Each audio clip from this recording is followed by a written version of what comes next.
TRS party 25వ వార్షికోత్సవ దినోత్సవం సందర్భంగా చెన్నూరు పట్టణంలోని తెలంగాణ తల్లి విగ్రహం వద్ద టీఆర్ఎస్ పార్టీ జెండాను మాజీ ఎమ్మెల్యే బల్కసుమన్ ఆవిష్కరించారు. చెలో వరంగల్ బీఆర్ఎస్ రజతోత్సవ సభకు సన్నద్ధమైన కార్యకర్తలను ఉద్దేశించి మాట్లాడిన సుమన్, ఎన్నికల సమయంలో చెన్నూరు ప్రాంతానికి 45,000 ఉద్యోగాలు ఏమయ్యాయని, టీఆర్ఎస్ పార్టీ ఆధ్వర్యంలో పూర్తి అయిన ఫ్లైఓవర్ బ్రిడ్జ్లు కాంగ్రెస్ ఎమ్మెల్యే రిబ్బన్ కట్ చేస్తున్నారని, మంచిర్యాల జిల్లాకు చెందిన 3 ఎమ్మెల్యేలకు మంత్రి పదవిపై ఉన్న శ్రద్ధ వరిధాన్యం కొనుగోలు, ఇసుక దందా, గంజాయి అక్రమ రవాణా అరికట్టడంపై లేదని అన్నారు. ముఖ్యమంత్రి రేవంత్ రెడ్డి కాళేశ్వరం మీద కక్ష కట్టి 3 బ్యారేజీలను ఎండపెట్టాడని, జిల్లాలోని రైతు సాగు భూములకు నీటి కష్టాలు తీరలేదని, కరెంట్ సరఫరా చేయడం లేదని తెలిపారు. రాష్ట్రంలో టీఆర్ఎస్ పార్టీని లేకుండా చేయడమే లక్ష్యంగా ముఖ్యమంత్రి రేవంత్ రెడ్డి పనిచేస్తున్నాడని, ఎన్నికల మేనిఫెస్టోలో పెట్టిన 6 గ్యారెంటీలు ఏమయ్యాయని, ప్రజలు తిరగబడే రోజు దగ్గరలోనే ఉందని ఆయన తెలిపారు.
ఇవాళ పెద్ద ఎత్తున మన పార్టీ బహిరంగ సభ ఆవిర్భావ దినోత్సవ సభ నిర్వహిస్తుంది.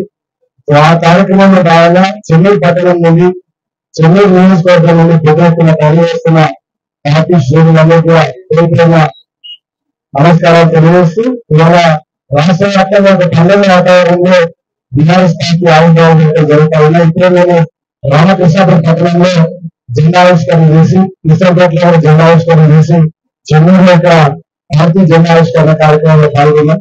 ఈ కార్యక్రమంలో పాల్గొన్న పార్టీ నాయకులు, మాజీ ప్రజాప్రతినిధులు, సీనియర్లు, యువ నాయకులందరికీ పేరుపైన కృతజ్ఞతలు తెలియజేస్తూ, బీఆర్ఎస్ పార్టీ ఇలాంటి బీఆర్ఎస్ పార్టీ అలాంటి టీఆర్ఎస్ పార్టీ 2001లో అప్పుడు ఉమ్మడి ఆంధ్రప్రదేశ్ రాష్ట్రంలో తెలంగాణ ప్రాంతంలో ఉన్నటువంటి పరిస్థితులను చూసి కేసీఆర్ గారు చరించి ఆనాడు రైతాంగానికి జరిగే ఇబ్బందులు కానీ, కరెంటు కష్టాలు కానీ, మన ఉద్యోగాలు మనకు రాకపోవడం కానీ, మన నిధులు మన దగ్గర ఖర్చు చేయకపోవడం కానీ, తెలంగాణలో మన ప్రజలు 2వ శ్రేణి పౌరులుగా ఆంధ్రప్రదేశ్ పాలన చూడడం కానీ, మన సంస్కృతి మీద మన భాష మీద జరుగుతున్నటువంటి దారి కానీ, వీటన్నిటిని చేసి చదివించుకోవాలని కేసీఆర్ గారు 2001లో ఈ గులాబీ జెండా పెట్టి తెలంగాణ మణికర్ష ఉద్యమాన్ని ప్రారంభించి 14-15 సంవత్సరాల పాటు అవసరంగా వారి నాయకత్వంలో తెలంగాణ రాష్ట్ర సాధన కోసం పోరాటం జరిగింది. ఆ క్రమంలో దేశ రాజకీయ వ్యవస్థను కేసీఆర్ గారు ఒప్పించి చివరికి అప్పటి పాలకులు తెలంగాణ ఇవ్వకపోతే ఆమరణ నిరాహార దీక్ష సైతం సిద్ధపడి చాలా నోట్లు తలబెట్టి తెలంగాణను సాధించిన నాయకులు మన కేసీఆర్ గారు. అందుకే వారి నాయకత్వంలో తెలంగాణను సాధించుకున్నారు కాబట్టి తెలంగాణ ప్రజలు 2 సార్లు మనకు పరిపాలించడానికి అవకాశం ఇచ్చినారు. ఈ 2 తరగతులు కూడా అద్భుతంగా వ్యవసాయ రంగంలో రైతాంగానికి రైతు బంధు, రైతు రుణమాఫీ, రైతు బీమా, పంటలన్నింటినీ కొనడం ఇలాంటి అనేక కార్యక్రమాలు రైతుల కోసం చేస్తాం. అంతేకాకుండా మిషన్ కార్యక్రమం ద్వారా చెరువులన్నింటినీ కూడా రాష్ట్రంలో బాగు చేస్తారు. పంజాబ్లో తెలంగాణ స్థాయికి తెలంగాణలో పంటలు దిగుబడి. అదేవిధంగా మేజర్ ఇరిగేషన్ ప్రాజెక్టులు కాళేశ్వరం కానీ, పాలమూరు రంగారెడ్డి కానీ, సీతారామ కానీ ఇలాంటి అనేక రకాల ప్రాజెక్టులు కట్టుకుని కృష్ణా గోదావరి నది జలాల్లో తెలంగాణ వాటా మనకు రావాలనేటటువంటి సంకల్పంతో ఆ ప్రయత్నం కూడా చేస్తాం. అంతేకాకుండా సంక్షేమ రంగంలో ఒకవేళ 200 రూపాయల పెన్షన్ ఉంటే దానికి 2,000 ఇవ్వడం, ఆడబిడ్డ పెళ్లికి 1,00,000 రూపాయలు ఇవ్వడం, ఇట్లా అనేక రకాలైనటువంటి సంక్షేమ కార్యక్రమాలు ఇంకోవైపు తెలంగాణ ప్రజలు ప్రకటించుకోవడానికి చేస్తాం. అంతేకాకుండా హైదరాబాద్ కేంద్రంగా aerospace, defence, pharma, real estate, electronics, hardware తదితర రంగాల్లో ఐటీ సెక్టార్లు పెద్ద ఎత్తున పెట్టుబడులు తీసుకొచ్చి లక్షలాది మంది తెలంగాణ బిడ్డలకు ఉపాధి ఉద్యోగ అవకాశాలు వచ్చే ప్రయత్నం చేస్తాం. అంటే బహుముఖంగా ఇది వ్యవసాయ రంగం, నీటిపారుదల రంగం, సంక్షేమ రంగం, అటు అభివృద్ధి రంగం, అన్ని రంగాలలో తెలంగాణను గొప్పగా ముందుకు తీసుకుంటారు. దేశంలో జిఎస్టీ ఎదుగుదలలో కానీ, తెలంగాణ పరికర్త ఇన్కమ్ కానీ, పవర్ పరికర్త ఇన్కమ్ లో కానీ, ఐటీ ఎక్స్పోర్ట్స్ లో కానీ తెలంగాణ అగ్రగామి రాష్ట్రంగా అనతి కాలంలోనే కేసీఆర్ గారి నాయకత్వంలో కావాలండి. అంతేకాకుండా గ్రామాల్లో, పట్టణాల్లో రైతు వసతుల కల్పన, మార్కెట్ కానీ, పల్లె ప్రకృతి వనాలు కానీ, శ్మశాన వాటికలు కానీ, మిషన్ దగ్గర మంచినీళ్ళు కానీ, ఇంటర్నల్ సిమెంట్ రోడ్లు కానీ, డ్రైనేజ్ కానీ, పార్కులు కానీ, ఇటువంటి సెంట్రల్ లైటింగ్ కానీ, ఇట్లా అనేక రకాలైనటువంటి కార్యక్రమాల ద్వారా పట్టణాలు. పోచమ్మ బోనాలు అష్టదశ వార్షికోత్సవ సంబరాల్లో మంచిర్యాల జిల్లా డీసీసీ అధ్యక్షురాలు కొకిరాల సురేఖ, ఎమ్మెల్యే తనయుడు కొకిరాల చరణరావు పాల్గొని బోనం ఎత్తుకొని అమ్మవారికి ప్రత్యేక పూజలు చేశారు. మంచిర్యాల కార్పొరేషన్ పరిధిలోని తిలక్ నగర్ లో పోచమ్మ బోనాలు అష్టాదశ వార్షికోత్సవ సంబరాల్లో మంచిర్యాల జిల్లా డీసీసీ అధ్యక్షురాలు కొక్కిరాల సురేఖ, ఎమ్మెల్యే తనయుడు కొక్కిరాల చరణరావు పాల్గొని బోనం ఎత్తుకుని అమ్మవారికి ప్రత్యేక పూజలు చేశారు. ఈ కార్యక్రమంలో తాజా మాజీ ప్రజాప్రతినిధులు, నాయకులు, మహిళా నాయకురాలు, కార్యకర్తలు తదితరులు పాల్గొన్నారు.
పార్టీ ఆవిర్భావ దినోత్సవం సందర్భంగా హాజీపూర్లో మండల కేంద్రంలో బీఆర్ఎస్ పార్టీ మండల అధ్యక్షులు మొగిలి శ్రీనివాస్ పార్టీ జెండాను ఆవిష్కరించారు. మండలంలోని ఆయా గ్రామాల్లో బీఆర్ఎస్ ఆవిర్భవించి 25 సంవత్సరాలు పూర్తి చేసుకున్న సందర్భంగా పార్టీ శ్రేణులు గులాబీ జెండా పండుగను ఘనంగా నిర్వహించారు. ఈ సందర్భంగా జడ్చర్ల నియోజకవర్గంలోని అన్ని మండల కేంద్రాలలో, గ్రామాలలో పార్టీ పతాకాలను ఎగురవేశారు. జై తెలంగాణ, జై కేసీఆర్ అంటూ నినాదాలు చేశారు.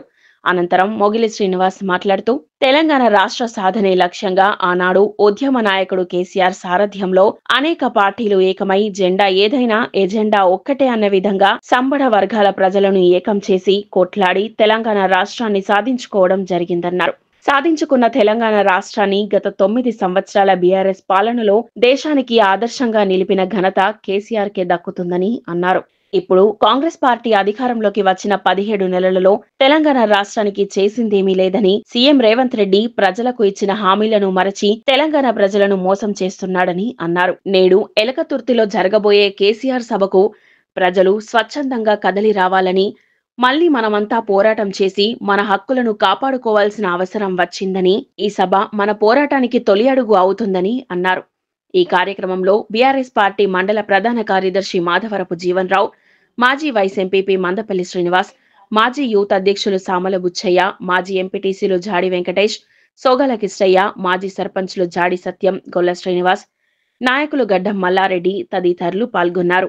జై తెలంగాణ, కేసీఆర్ గారి నాయకత్వం, కేసీఆర్ గారి నాయకత్వం, కేటీఆర్ గారి నాయకత్వం, కేటీఆర్ గారి నాయకత్వం, దివాకర్ రావు గారి నాయకత్వం, దివాకర్ రావు గారి నాయకత్వం, తెలంగాణ అమర వీరులకు, తెలంగాణ అమర వీరులకు, తెలంగాణ అమర వీరులకు, జై తెలంగాణ, జై తెలంగాణ. కేసీఆర్ నాయకత్వం, కేసీఆర్ నాయకత్వం, కేసీఆర్ నాయకత్వం, కేటీఆర్ నాయకత్వం, కేటీఆర్ నాయకత్వం, కేటీఆర్ నాయకత్వం, దివాకర్ రావు నాయకత్వం, దివాకర్ రావు నాయకత్వం, దివాకర్ నాయకత్వం. జై తెలంగాణ, జై తెలంగాణ. తెలంగాణ రాష్ట్రం స్థాపించి మరి ఈ రోజు వరకు 25 సంవత్సరాలు పూర్తి చేసుకొని సిల్వర్ జూబ్లీగా 25 సంవత్సరాలు పూర్తి చేసుకున్న తెలంగాణ రాష్ట్ర తొలి ముఖ్యమంత్రి కేసీఆర్ గారు వారి సారథ్యంలో మరి ఎన్నో ఉద్యమాలు చేసి ఎన్నో సంఘాలను ఏకదాటిగా ముందుకు సాగించి మరి మన తెలంగాణ తీసుకొచ్చి మరి మన తెలంగాణ ఎంతో అభివృద్ధి చేసిన ముఖ్యమంత్రి గారు వారి ఈరోజు సిల్వర్ జూబ్లీ వరంగల్లో భారీ ఎత్తున పెద్ద మొత్తంలో మరి సభ ఈరోజు సాయంత్రం 4 గంటలకు ఉన్నది. కావున అందరూ మన మంచిర్యాల కాన్స్టిట్యున్సీ మన హాజీపూర్ మండలం నుంచి కూడా పెద్ద మొత్తంలో బస్సుల్లో కానీ కార్లలో కానీ మరి ప్రజలందరూ తరలి వస్తున్నారు. వాళ్ళందరికీ ప్రత్యేకంగా ధన్యవాదాలు తెలియజేస్తూ ఈ సభను పెద్ద మొత్తంలో విజయవంతం చేయాలని కోరుకుంటూ ఈరోజు తెలంగాణ ఆవిర్భావ దినోత్సవం శుభ సందర్భంగా మరి అన్ని గ్రామాలలో అన్ని మండలాల్లో మరి తెలంగాణ పథకాన్ని ఆవిష్కరించడం జరిగింది. కావున అందరికీ పేరున కార్యకర్తలకు ముఖ్య నాయకులకు అందరికీ పేరున ప్రత్యేక ధన్యవాదాలు తెలియజేస్తున్నాను. కొక్కిరాల రఘుపతిరావు చారిటబుల్ ట్రస్ట్ ద్వారా మంచిర్యాల శాసనసభ్యులు ఎమ్మెల్యే ప్రేమసాగర్ ఆధ్వర్యంలో అంబలి పంపిణీ కేంద్రాలను ప్రారంభించారు. వేసవి కాలాన్ని దృష్టిలో ఉంచుకొని మంచిర్యాల పట్టణంలోని బస్టాండ్, మార్కెట్, ఐబీ చౌరస్తా, నస్పూర్ పట్టణంలోని సిసిసి కార్నర్, శ్రీరాంపూర్ కాలనీ ఏరియాలో మంచిర్యాల జిల్లా డీసీసీ అధ్యక్షురాలు కొక్కిరాల సురేఖ, ఎమ్మెల్యే తనయుడు కొక్కిరాల ఉదయ్ చరణ్ రావు అంబలి పంపిణీ కేంద్రాలను ప్రారంభించారు. ఈ కార్యక్రమంలో తాజా మాజీ ప్రజాప్రతినిధులు, నాయకులు, మహిళా నాయకురాలు, కార్యకర్తలు తదితరులు పాల్గొన్నారు.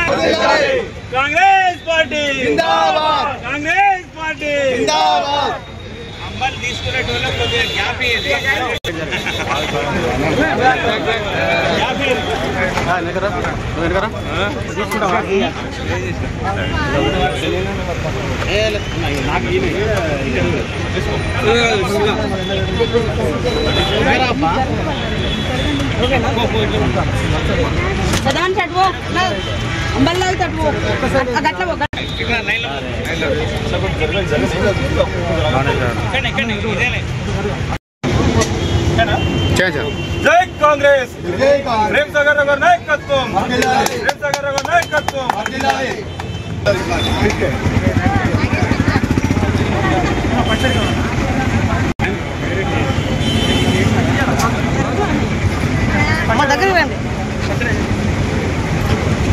అమ్మకి చూడమ్మా సార్.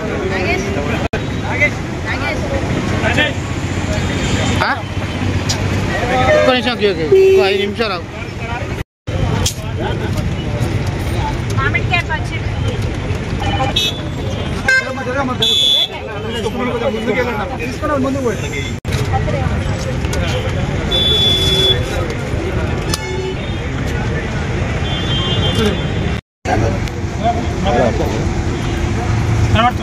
ఒక్క నిమిషం సార్ సార్ సార్ చూడండి పట్టుకోండి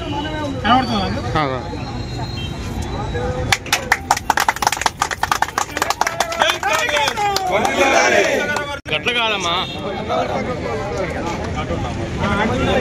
చూడకురా అట్లా సార్ ఒకసారి చూడండి సార్ అమ్మాయి చూడు తాగు తాగవా తాగు తాగు తాగు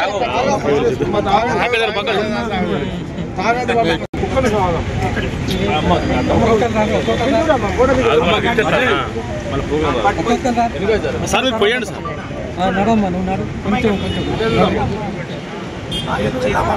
రండి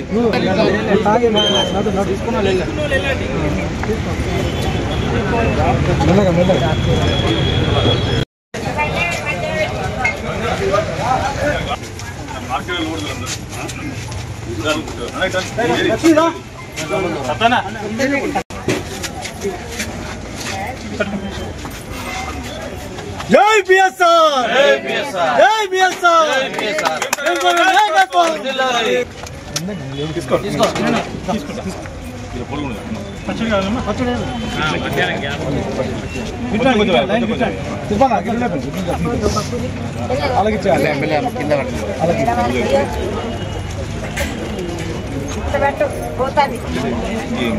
సత్తనాలు పడాడు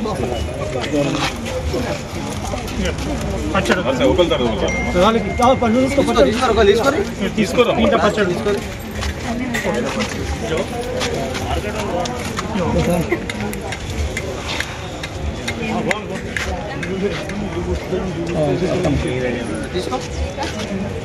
చారిటబుల్ ట్రస్ట్ ఉంది. జొన్న అంబలి మామిడికాయ పచ్చడి పంపిణీ ఈరోజు మంచిర్యాల నర్సీపట్నంలో స్టార్ట్ చేశారు. మొత్తం ఇక్కడ 5 సెంటర్లు ఓపెన్ చేశారు. తర్వాత రేపు లక్షపేటలో చలివేంద్రం మమ్మల్ని పంపిణీ కార్యక్రమం. అంటే మేము 4 సంవత్సరాలుగా ఈ జొన్నంబలి మామిడికాయ పచ్చడి పంపిణీ చేస్తున్నాం. చాలా పెద్ద ఎత్తున చాలా మంచి ప్రతిస్పందన కనిపిస్తుంది. ఎండాకాలంలో ఎవరైతే పాఠశాలలు ఉంటారో వాళ్ళకి చలవ చేయాలన్న ఉద్దేశంతో ఎండవేడి తట్టుకోవాలన్న ఉద్దేశంతో పంపిణీ కార్యక్రమం మొదలుపెట్టాము. ఇంట్లోనే మేము ప్రతిరోజు ఇంట్లోనే ప్రిపేర్ చేస్తున్నాం. అలానే ఈ మామిడికాయ పచ్చడి కూడా 350 కిలోల పచ్చడి ఇంట్లోనే తయారు చేసి అందరికీ పంపిణీ చేస్తున్నాం. మంచిర్యాల నియోజకవర్గ ప్రజలందరికీ నమస్కారం. మన గడిచిన 9 సంవత్సరాల నుంచి ఇప్పుడు మా తాతగారి పేరు మీద కొక్కిరాల రఘుపతిరావు చారిటబుల్ ట్రస్ట్ ద్వారా ఎన్నో మన సేవలు అందిస్తున్నాము ఇక్కడ నియోజకవర్గ ప్రజల గురించి. ఇప్పుడు గడిచిన 4 సంవత్సరాల నుంచి ఎండాకాలం జొన్నంబలి, దాంతోపాటు మామిడికాయ పచ్చడి వచ్చే బాటసార్లకు కానీ ఎవరికైనా ప్రజలకి ఎండాకాలంలో కష్టం అవుతుందని పంపిణీ చేస్తున్నాము. ఇప్పుడు 5 సెంటర్లు ఇవాళ ఓపెన్ చేస్తున్నాము. మంచిర్యాలలో 2, నస్పూర్లో 3.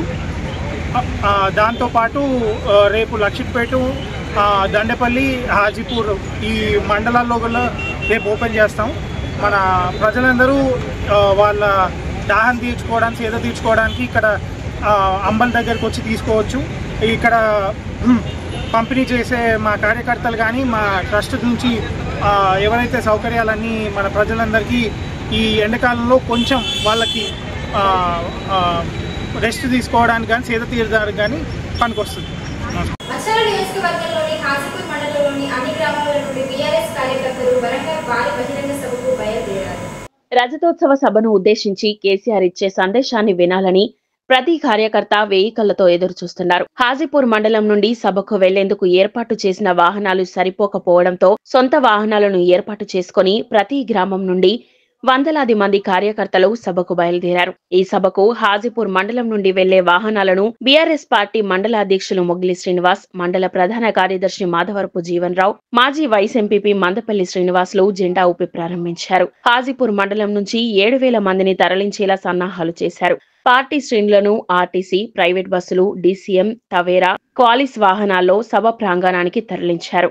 ఈ సందర్భంగా బీఆర్ఎస్ పార్టీ మండల అధ్యక్షులు మొగిలి శ్రీనివాస్, మండల ప్రధాన కార్యదర్శి మాధవరపు జీవన్ రావు, మాజీ వైస్ ఎంపీపీ మందపల్లి శ్రీనివాసులు మాట్లాడుతూ బీఆర్ఎస్ నిర్వహించే రజతోత్సవ సభ వైపే దేశంలోని అన్ని రాష్ట్రాల నేతలు, ప్రజలు చూస్తున్నారని, ఈ సభ అత్యధిక జనసభతో సువర్ణాక్షరాలతో చరిత్ర సృష్టించడం ఖాయమని ధీమా వ్యక్తం చేశారు. రాష్ట్ర ప్రజలు మరొకసారి బీఆర్ఎస్ పార్టీ అధికారం చేపట్టి కేసీఆర్ సీఎం కావాలని ప్రజలు కోరుకుంటున్నారని అన్నారు. బీఆర్ఎస్ సభపై ప్రకృతి కరుణించి సూర్య భగవానుడు సైతం చల్లని చూపుతో వాతావరణం ఒక్కసారిగా చల్లబడిందన్నారు. మళ్లీ కారే కావాలి, కేసీఆర్ సారే రావాలి అంటూ ప్రతి ఒక్కరూ కోరుకుంటున్నారని బీఆర్ఎస్ శ్రేణులు ఉత్సాహంగా, ఉల్లాసంగా సభకు తరలి వెళ్తున్నామని అన్నారు. కేసీఆర్ సభను విజయవంతం చేసేందుకు ఏ ప్రభుత్వానికి, ఏ రాజకీయ నాయకులకు భయపడకుండా సభకు తరలి వెళ్లారని అన్నారు. ఈ సభకు 18 బస్సులలో 80 కారులలో 7,000 మందితో చలో వరంగల్ సభకు బయలుదేరారని తెలిపారు.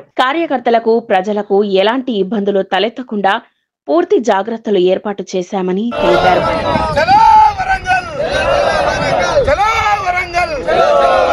కేసీఆర్ గారి నాయకత్వం, కేసీఆర్ గారి నాయకత్వం, జై తెలంగాణ, జై తెలంగాణ, కేసీఆర్ గారి నాయకత్వం, కేసీఆర్ గారి నాయకత్వం, జై తెలంగాణ,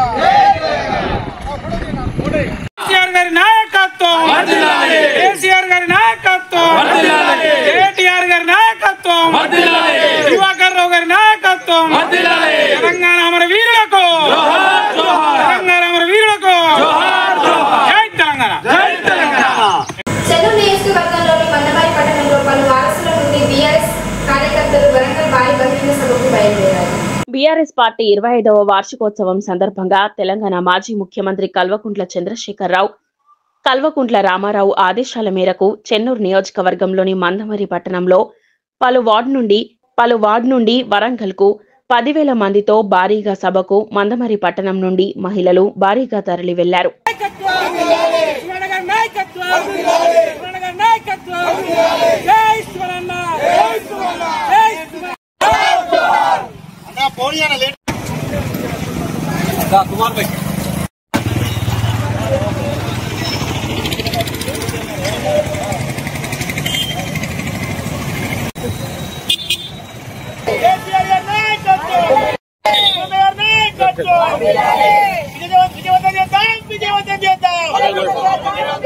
వరంగల్ సభను, వరంగల్ సభను, చలో వరంగల్, చలో వరంగల్, చలో వరంగల్, చలో చలో, చలో చలో, జై తెలంగాణ,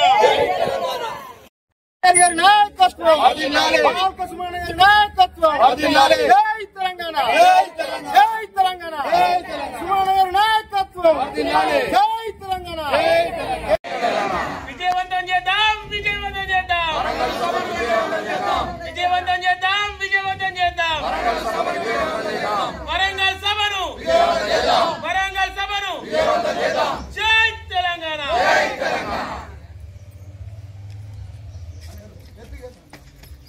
కేసీఆర్ గారి నాయకత్వం, కేసీఆర్ గారి నాయకత్వం, కేటీఆర్ గారి నాయకత్వం, కేటీఆర్ గారి నాయకత్వం, సుమనన్న నాయకత్వం, సుమనన్న నాయకత్వం, జై తెలంగాణ, జై తెలంగాణ, జై తెలంగాణ.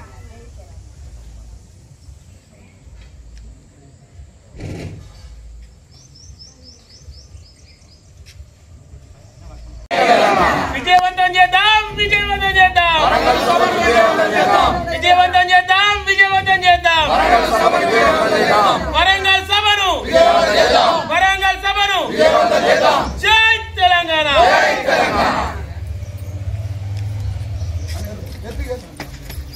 కేసీఆర్ గారి నాయకత్వం, కేసీఆర్ గారి నాయకత్వం, కేటీఆర్ గారి నాయకత్వం, కేటీఆర్ గారి నాయకత్వం, సుమనన్న నాయకత్వం, సుమనన్న నాయకత్వం, జై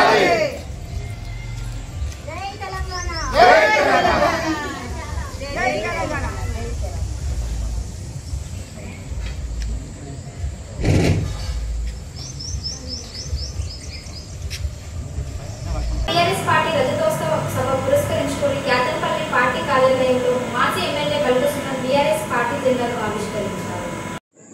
ఆనాటి టీఆర్ఎస్ పార్టీ 2001లో ఆనాటి ఉమ్మడి ఆంధ్రప్రదేశ్ పాలకుల నిర్లక్ష్యం వల్ల తెలంగాణ ప్రజలు పడుతున్నటువంటి ఇబ్బందులను గుర్తించి కేసీఆర్ గారు పార్టీని స్థాపించి తెలంగాణ ఉద్యమాన్ని ఢిల్లీ స్థాయికి, దేశ రాజధాని స్థాయికి, జాతీయ స్థాయికి తీసుకెళ్ళి దేశ రాజకీయ వ్యవస్థను ఒప్పించి ఆ క్రమంలో అనేక పోరాటాలు, చివరికి చావు నోట్లో సైతం తలబెట్టి ఆమరణ నిరాహార దీక్ష చేసి 14 ఏళ్ల ప్రస్థానంలో తెలంగాణ ప్రజలందరినీ కూడా సమీకరించి అన్ని వర్గాలను ఒప్పించి మెప్పించి వారి నాయకత్వంలో కేసీఆర్ గారి పోరాటం ద్వారా, వారి చర్యల ద్వారా, వారి వివిధ కార్యక్రమాల ద్వారా తెలంగాణ ప్రజల్ని మేల్కొల్పి తెలంగాణ రాష్ట్రాన్ని సాధించుకోవడం జరిగింది.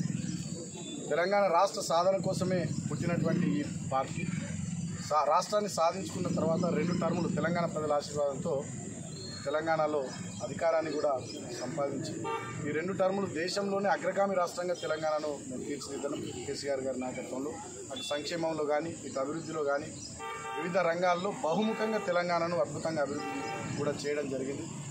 అందుకనే ఉమ్మడి ఆంధ్రప్రదేశ్లో 2014కు ముందు తెలంగాణ అన్ని రంగాల్లో వెనుకబడి ఉన్నటువంటి తెలంగాణ రాష్ట్రంగా సిద్ధించిన తర్వాత పంటల దిగుబడిలో పంజాబ్ను తలదన్నే విధంగా ఎదగడం జరిగింది. ఐటీ ఎగుమతుల్లో బెంగళూరును దాటిపోయి ఎదగడం జరిగింది. అదేవిధంగా ఏరోస్పేసు, defence, pharma, real estate, electronics, hardware తదితర రంగాల్లో దేశానికే తలమానికంగా తయారైంది. అంతేకాకుండా సంక్షేమ రంగంలో దేశానికి దిక్సూచిగా 2000 రూపాయల పెన్షను, ఆడబిడ్డ పెళ్లికి 1,00,000 రూపాయలు, రైతుకు ఆదరువుగా రైతు బంధు, రైతు బీమా లాంటి పథకాలు, రికార్డు స్థాయిలో పలు ఇరిగేషన్ ప్రాజెక్టుల నిర్మాణం, 46,000 చెరువులు మిషన్ కాకతీయలో భాగంగా పూడిక తీయడం, ఇట్లా ఒకవైపు వ్యవసాయ రంగం, ఇరిగేషన్ రంగం, సంక్షేమ రంగం, అభివృద్ధి, మౌలిక వసతుల కల్పన, పట్టణాలు, పల్లెల్లో పల్లె ప్రకృతి వనాలు, మార్కెట్లు, శ్మశాన వాటికలు, డంపింగ్ యార్డులు, మిషన్ భగీరథ ద్వారా మంచినీళ్ళు, ఇంటర్నల్ సిమెంట్ రోడ్లు, డ్రైనేజ్, ఇట్లా మౌలిక వసతుల కల్పన అంటే బహుముఖంగా తెలంగాణను అన్ని రంగాల్లో అద్భుతంగా అభివృద్ధి చేయడం కూడా జరిగింది. కానీ దురదృష్టం కొద్ది మొన్న తెలంగాణ ప్రజానీకం కాంగ్రెస్ పార్టీ ఇచ్చిన 420 హామీలు కానీ, వాళ్ళు ఇచ్చిన 6 గ్యారంటీలు, వాళ్ళు దేవుళ్ళ మీద పెట్టినటువంటి ఓట్లు, ప్రజల్లో కల్పించినటువంటి నమ్మకాలు, వాటన్నిటిని విశ్వసించిన తెలంగాణ ప్రజలు మొన్న కాంగ్రెస్ పార్టీకి అవకాశం ఇచ్చి మాకు ప్రతిపక్ష పాత్రను ఇచ్చారు. ఈ సంవత్సరంన్నర కాలంగా ప్రధాన ప్రతిపక్షంగా మేము తెలంగాణ ప్రజల పక్షాన గట్టిగా చాలా అంశాలు కొట్లాడుతూ ఉన్నాం. అది మూసీ బాధితుల అంశం కానీ, హైడ్రా బాధితుల అంశం కానీ, లగచర్ల బాధితుల అంశం కానీ, గ్రూప్ 1 నిరుద్యోగుల ఇష్యూస్ కానీ, రైతులకు సంబంధించిన సమస్యలు కానీ, సమస్య ఏదైనా ఇవాళ తెలంగాణ భవన్ హైదరాబాద్లో మా కేంద్ర కార్యాలయం ఖచ్చితంగా అదొక జనతా గ్యారేజ్ లాగా మారి ప్రజలందరికీ అది పెద్ద దిక్కుగా ఉన్నది. మేము కూడా ఇప్పటి వరకు నియోజకవర్గంలో 1 సంవత్సరంన్నర, మొన్ననే వాళ్ళు ఎమ్మెల్యేలు గెలిచి కొంత సమయం ఇవ్వాలని చెప్పి మేము కూడా కొంత సమయం ఇచ్చినాం. సో ఇప్పుడు 500 రోజులు దాటింది కాంగ్రెస్ ప్రభుత్వం వచ్చి, ఇక్కడ వీళ్ళు ఎమ్మెల్యేలు గెలిచి. కానీ వీళ్ళ మంత్రి పదవుల మీద ఉన్నటువంటి శ్రద్ధ వీళ్లకు నియోజకవర్గ అభివృద్ధి మీద లేదు. ఇవాళ ఒక్కటంటే ఒక్క రూపాయి కూడా ఈ నియోజకవర్గానికి ఇక్కడి గెలిచినటువంటి ఎమ్మెల్యేలు తీసుకొచ్చింది లేదు. గతంలో మేము పెట్టిన టీయూఎఫ్ఐడిస్ నిధులు, మేము తెచ్చిన ఎస్డిఎఫ్ నిధులు, మేము తెచ్చిన సిడిపి నిధులు, మేము తెచ్చిన డిఎంఎఫ్టి నిధులు, వాటన్నిటిని మాడిఫై చేసి అప్పటి పనుల్ని క్యాన్సిల్ చేసి కొత్త పనులు లెక్క పెట్టి కొబ్బరికాయలు కొడుతున్నారు తప్ప ఇవాళ ఇదే చెన్నూరు నియోజకవర్గంలో చెన్నూరు రెవెన్యూ డివిజన్ చేయించిన గతంలో నేను దాన్ని రద్దు చేయించి, అస్నాద్, పారిపల్లి కొత్త మండలాలు అవి రద్దయిపోయినాయి. అంతేకాకుండా బస్ డిపో చెన్నూరుకు తెచ్చినాం, అది రద్దయిపోయింది. 100 పడకల ఆసుపత్రి పని చెన్నూరులో నత్తనడక నడుస్తూ ఉంది. అదేవిధంగా ఇదే రామకృష్ణపూర్, మందమరికి కలిపి నేను 100 పడకల ఆసుపత్రి కావాలని ఆనాడు సీఎం గారికి ప్రపోజల్ పెట్టినాం. సో సీఎం గారు శాంక్షన్ చేయడానికి సిద్ధంగా ఉండే, ఇప్పటికి దానికి ఇక్కడ అతిగతి లేదు. కొత్త ప్రభుత్వం వచ్చిన తర్వాత ఇక మేము మందమరిలో కట్టిన ఆర్ఓబికి రిబ్బన్ కత్తిరించి, మేము రామకృష్ణపూర్లో కట్టిన ఫ్లైఓవర్కు రిబ్బన్ కత్తిరించి, చెన్నూరులో మేము తెచ్చిన సబ్ స్టేషన్కు కొబ్బరికాయ కొట్టి రిబ్బన్ కత్తిరించి, ఇవన్నీ పనులు వాళ్ళు చేసుకుంటున్నట్టు చెప్పుకుంటున్నారు తప్ప ఈ సంవత్సరంన్నరలో వాళ్ళు ఒక్క రూపాయి అంటే ఒక్క రూపాయి ఇక్కడికి తెచ్చలేదు. ఇంకా దుర్మార్గం, గాంధారి వనం మేము పెద్ద ప్రాజెక్టు దాన్ని అద్భుతంగా డెవలప్ చేద్దామని డిపిఆర్ రూపొందించి అద్భుతంగా నిధులు శాంక్షన్ చేపిస్తే దాన్ని పక్కకు పెట్టింది. ఇక్కడనే integrated veg and non veg market Ramakrishnapur దాన్ని పక్కన పెట్టింది. అదేవిధంగా కొన్ని మహిళా భవనాలు, కొన్ని గ్రంథాలయాలు ఆర్కేపీలో మేము తీసుకొస్తే వాటిని పక్కన పెట్టిరు. ఇక్కడ జ్యోతినగర్ దగ్గర పార్కును దాన్ని పక్కన పెట్టిరు. ఇక్కడ డబుల్ బెడ్రూమ్ ఇల్లు 296 కట్టినాం, పూర్తయినాయి, అవి ఇచ్చే దిక్కు లేదు. గతంలో ఇక్కడ ఎమ్మెల్యే గారు ఎన్నికల సందర్భంలో 45,000 ఉద్యోగాలు ఇస్తున్నాడు, అది దిక్కులేదు. పెద్ద పరిశ్రమ పెట్టిస్తున్నాడు, అది దిక్కులేదు. అదేవిధంగా అన్ని స్కిల్ డెవలప్మెంట్ సెంటర్లు అంతటి ఏర్పాటు చేపిస్తామని చెప్పారు, దానికి దిక్కులేదు. అంతేకాకుండా ఇంకా అనేక రకాలైనటువంటి కార్యక్రమాలు వాళ్ళు చేస్తామని చెప్పారు, ఏవి కూడా చేస్తారు. అగ్రికల్చర్ యూనివర్సిటీ అన్నారు, మైనింగ్ యూనివర్సిటీ అన్నారు, వాటికి అతిగతి లేదు. ఇదే సింగరేణి కోల్బెల్ట్ ఏరియాలో జీవో 76 ద్వారా ఆనాడు ఖాళీ స్థలాలు ఇల్లు కట్టుకున్న వాళ్ళకు 40,000 కుటుంబాలకు మేము పట్టాలు ఇప్పించినాం రామకృష్ణపూర్లో. ఇప్పటి వరకు సంవత్సరం కాలంలో ఒక్క పట్టా అంటే ఒక్క పట్టా కాంగ్రెస్ ప్రభుత్వం వచ్చిన తర్వాత ఇచ్చిన పాపనవలే. ఆనాడు 9 మంది మంత్రుల్ని తీసుకొచ్చి 9 విడతల్లో 4,000 కుటుంబాలకి ఇక్కడ పట్టాలు ఇప్పిస్తే జీవో 76 ద్వారా ఇప్పటికొక్కరికి పట్టా ఇప్పియకపోగా అసలు ఏం కార్యక్రమాలు కూడా ఒకటంటే ఒక అభివృద్ధి కార్యక్రమం కూడా ఇక్కడ చేస్తలేదు. వాళ్ళన్నారు నేటి SLM న్యూస్ ఇక్కడితో సమాప్తం. తిరిగి ప్రసారమయ్యే SLM న్యూస్లో మళ్ళీ కలుద్దాం. అందరికీ సెలవు.